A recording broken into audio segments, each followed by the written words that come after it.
The town of Red Creek was alive with dust, chatter, and the clang of blacksmith hammers when the noon stagecoach rattled into the square. But the noise died down the moment its door opened and a slender young woman stepped out, her white dress torn at the hem, her hair tangled from the wind, and her face streaked with both heat and exhaustion. Yet none of this drew as much attention as the bare foot she dragged across the dirt, the other still encased in a delicate shoe that had once been the pride of her journey. Annabelle Moore, a bride who had crossed miles of wilderness to marry a man she had never met, felt the stares pierce her like arrows, the laughter bubbling from corners, the pitying shakes of heads from the women lined outside the mercantile. She had fought for every mile, endured a wheel breaking on the trail, a band of travelers abandoning her to walk part of the way, and the cruel twist of fate that had ripped one shoe from her foot as she waded across a shallow creek to reach the stage again. Her foot was swollen, blistered, cut from stones, but she did not bow her head.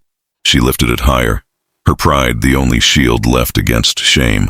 She thought only of the cowboy she had come to marry, Jacob Carter, whose letters had been her lantern in the darkness of her lonely nights back east, whose words had promised a home, kindness, and a place where she could finally belong. She feared, though, that seeing her like this, disheveled, wounded, and with only one shoe, would make him turn away, for no man wanted a bride who looked like a beggar. The crowd's whispers grew sharper, but then Annabelle's eyes found him at the edge of the street. Tall, broad-shouldered, a Stetson shading eyes that watched her not with judgment but something else, something softer. Jacob's lips curved into an amused, tender smile as he stepped forward, and when the whispers reached his ears, he let out a warm, rolling laugh, loud enough to silence the town, a laugh that held no mockery, only light, and he tipped his hat to her as he said, "Well now, looks like you've walked far enough, darling. Don't you worry about that shoe. I'll carry you the rest of the way." The words broke the tension like glass shattering, and Annabelle, trembling, nearly wept from relief, for in that single promise, the humiliation melted into something she had never known before: safety. When Jacob Carter crossed the square, his boots striking steady against the boards, the crowd leaned closer, waiting for rejection, expecting him to turn her away, but instead he reached Annabelle without hesitation, his presence a shield that made the air easier to breathe, and with a smile that softened the lines of his sun-worn face, he reached for her hand, calloused fingers curling around hers with strength and gentleness. Annabelle's instinct was to pull back, to hide her blistered foot and her ruined gown, but Jacob's eyes held hers with steady assurance, and his voice, rich and low, came again. "Shoes wear thin, Annie, but love doesn't. You've already proven you've got grit enough for 10 wives. That's all I need to know." And then, before she could protest, before her pride could whisper about shame, Jacob bent and lifted her into his arms, cradling her as if she weighed no more than a feather, the scent of leather and cedar rising from his shirt as her cheek brushed against his shoulder. Gasps erupted from the crowd. The saloon doors swung open as onlookers spilled out, but Jacob walked straight through them all, ignoring their stares, ignoring their muttered gossip, carrying his bride as though it were the most natural thing in the world. Annabelle's heart pounded wildly. She had braced herself for rejection, for the bitter taste of failure, but here she was, lifted above scorn, held with tenderness she had never known, and as the chapel came into view, she realized this was no ordinary man. This was one who saw beyond the dust and the torn veil, who saw her worth even in her brokenness. At the chapel steps he paused, setting her gently down, and before they walked inside, he leaned close, his lips near her ear, his words meant for her alone. "You've carried your burdens far enough. From this day on, let me carry them with you." And in that whisper, Annabelle understood that her journey had not been about finding perfection, but about finding a heart strong enough to choose her even when the world laughed.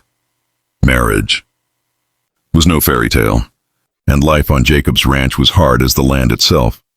Yet each trial drew Annabelle and Jacob closer, their bond forged in the fire of shared labor and laughter. Annabelle stumbled at first, unused to the vast stretches of prairie, the call of coyotes at night, the endless chores that stretched from dawn to dusk. But Jacob never scolded her for mistakes. When she burned supper, he chuckled and ate anyway, swearing it tasted better than any cook in town. When she dropped tools in the barn, he knelt beside her, guiding her hands until she learned. When her blisters returned from walking barefoot until new shoes could be made, he carried her to bed without a word, wrapping her in quilts and kissing her, swollen feet with a tenderness that made her cry. Slowly, the girl who had arrived broken grew into a woman who belonged, her laugh returning, her spirit unfolding. She tended the garden, learned to ride the horses, sat with Jacob under stars brighter than any she had ever seen back east, and told him stories of her childhood, of the family she lost, of the hunger she fled. In return, Jacob told her of his loneliness, the nights when the empty ranch walls pressed in on him, the years of watching friends marry and build families, while he rode the fields alone. Together they healed the hollow spaces in each other, filling them with shared dreams and unspoken promises.